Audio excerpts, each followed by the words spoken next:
Well, I'm going to tell you, at the beginning of our tour, we went to Lampasas, and we didn't know we tripped on the spring hoe. And there was, every little town has festivals. I mean, Athens has the Black Eyed Pea Festival, you got the Watermelon Festival, you got Poteet and the Strawberry Festival. And I'm gonna say, once we've checked off all of the counties, I want to start checking off all the festivals. But we get to Lampasas, and we were just gonna go through. I'm like, Steve, it's the spring hoe. We gotta spend the night, right?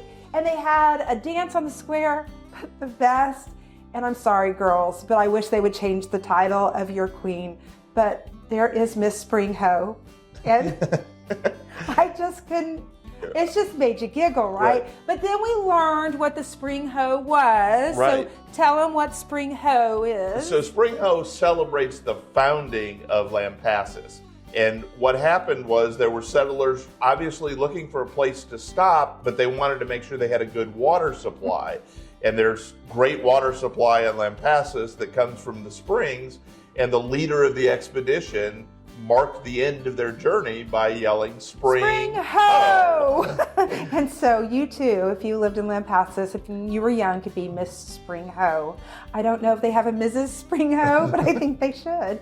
Okay, all right. So the Spring Ho Fest. Another great one to visit is in Ennis, the Polka Fest every year.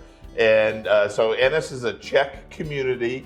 And I forgot the name of the band, but there's a very popular band that came out of that plays polka music. Yes. So head to the Polka Fest. And I would say also go back to Albany to the Fandangle.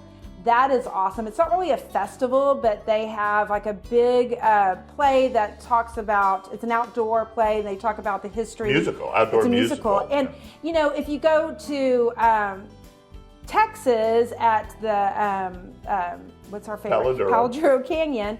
It's great, but I will say all of the people in that, they audition, and they're like, a lot of them come from the university.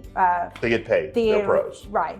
But in the Fandangle, it's all the local people, and they have a parade and that day, and they have a barbecue on the square. And so you just get such a flavor of the community with the Fandangle. So I would say do that for sure. It's in July. Right. And they didn't ask this question, but the one I want to go to most is the Rattlesnake Roundup. Ooh, me too, but I'm not touching them. And I'm probably not going to eat the rattlesnake. Ooh, I'm going to. Okay, they're supposed to taste like chicken. That's what they say about everything. Frog legs. It just tastes like chicken. Whatever. Okay, let's do that. Tune in to Texas 10, the podcast where Steve and Melissa share their epic Texas adventures in 10 minutes or less.